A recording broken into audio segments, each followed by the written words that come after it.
Yeah, really hard-fought game, obviously.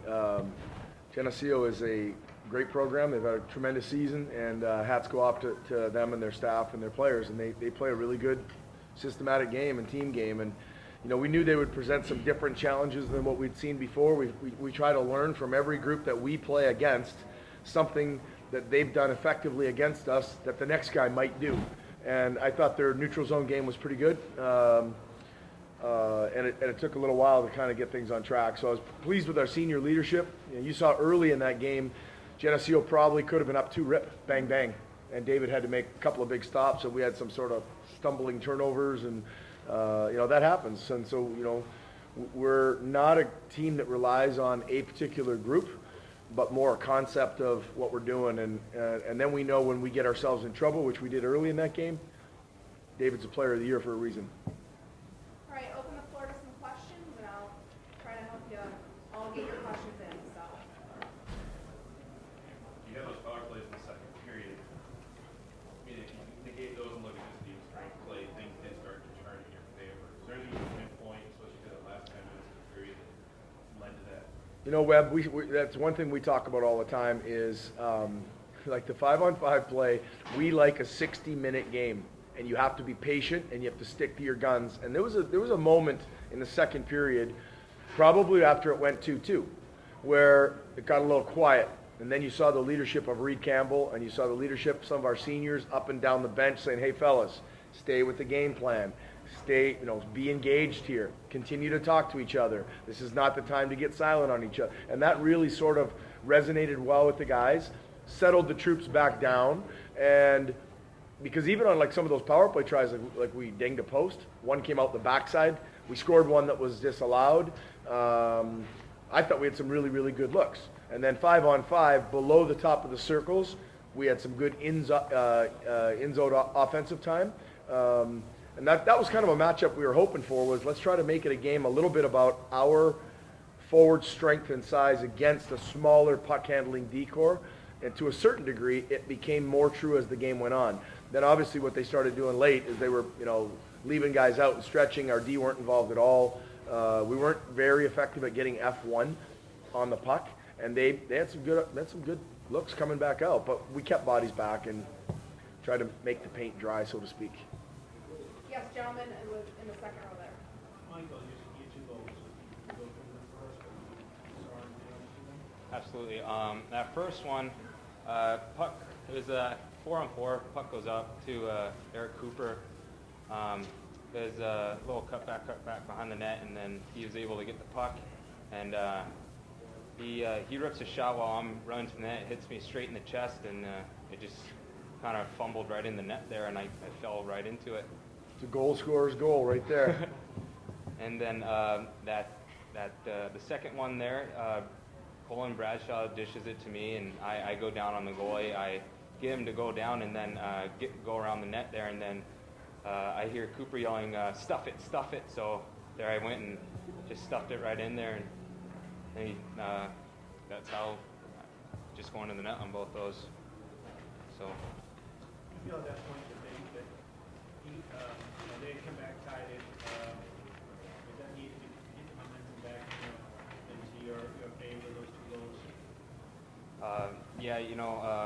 That I just like our senior leadership, they kept giving us positive signs, and so that's it. All contributed to everyone's play, and so everyone was staying positive after that. And then if you stay positive, something good will happen out of it.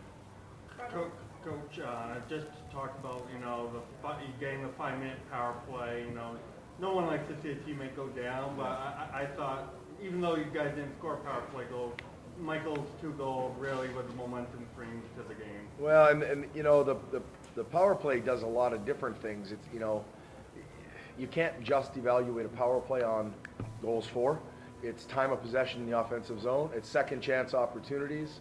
It's momentum building opportunity if you can build shift on shift.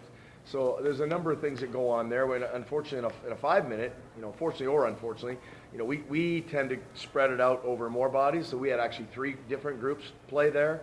I think some teams, and maybe if it was a different story, we might have too, just shorten it up and keep going one group, then the next one, then the next. But, in the middle of a game like that, you can exhaust your team badly. And so we chose to roll more groups. We did gain some momentum. We did not score. And then ultimately, we didn't get the 5 minutes because it was 3 minutes. And then Chris took the penalty and we ended up in the 4-4 and Michael scored the goal and so it kept going.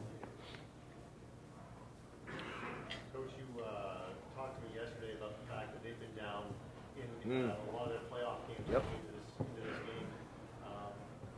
You weren't, I'm sure, comfortable at 2-0, and they came back at 2. Yep. At what point did it feel comfortable for you out there, or did it in the period there? At the end of 2, and we talked about Genesio's prowess in terms of pushing back. And, I know they did it when down 5-1 to Oswego. And I know they were down 2-0 in Norwich. And those are two really proud, strong programs. So we just kept cautioning ourselves that, listen, this is a team that's got some push. However, I thought they started to get a little gassed. I personally started to see it at the end of the second. And so we were hopeful that we could utilize more bodies. They forced us to shorten the bench more than we normally would, just because of them shortening the bench and me wanting certain things to happen on line match opportunities. So we actually shortened a little bit more than we would. But, we're a well-conditioned group. We've gotten stronger every single game in the third period. Been very few times we've looked back and said, boy, we look gassed. You know what I mean? So sometimes we can have that effect on teams coming in waves and coming line after line. And ultimately, I think, started to go our direction, obviously.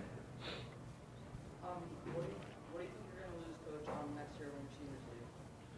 Well, I mean, every year you're looking at your class and saying, what do you lose? This year, the mix of these kids is just so, they're not a star-studded group. They're very just work every day, work as hard as they can in the off-season to prepare for a season, improve themselves as individuals on and off the ice, and lead by example, and that's who they are. And so you saw Big Joe score a couple tonight. Reed Campbell scored a goal. That spot that Reed Campbell scored that goal from tonight, I mean, the boys in the locker room will tell you that's his office. He, whenever he scores a goal, it's from 15 feet inside the blue on the left side. It's a seeing eye puck that he risked. I mean, he might, I don't know how many goals. Timmy, how many goals he got in his career? He's got 3 this year, and he's got maybe 10 in his career, and I'll bet you 9 of them are from right there. And I don't know why he shoots the puck from there, but when you see him there, we always think it's going to go in. So what we're going to miss is exemplary leadership through personal development, because they have all. If you saw Joe Perry when he was a freshman versus the man that he is today, if you saw Reed Campbell as a freshman, Zach McDonald, Brandon Hugenboom, they've really developed as men, and you see that on the ice.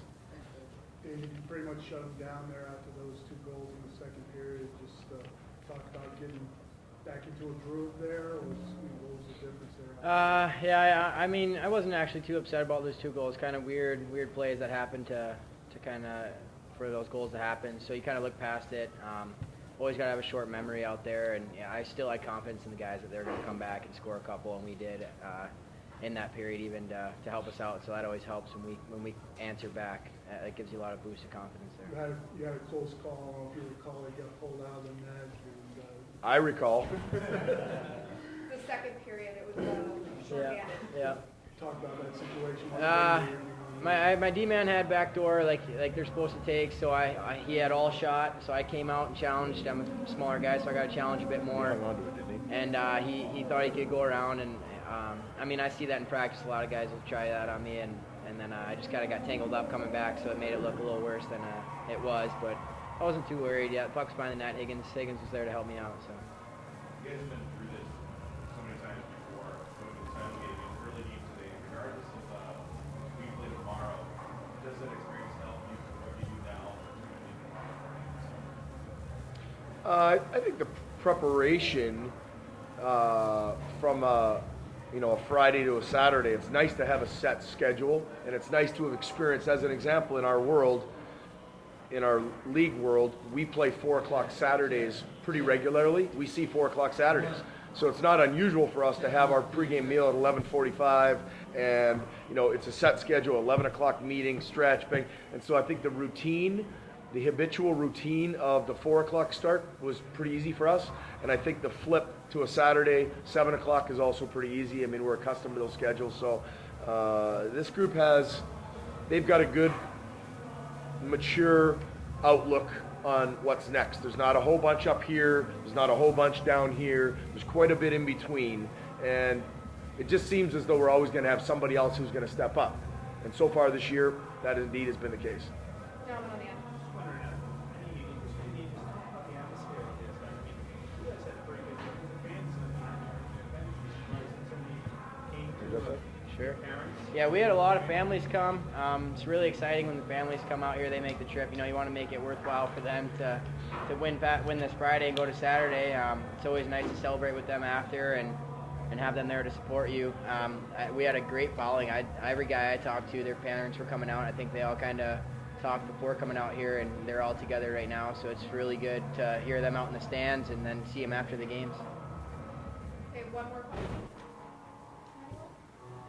All right. Thank you very much, gentlemen. Thanks, Good guys. luck tomorrow. Appreciate it.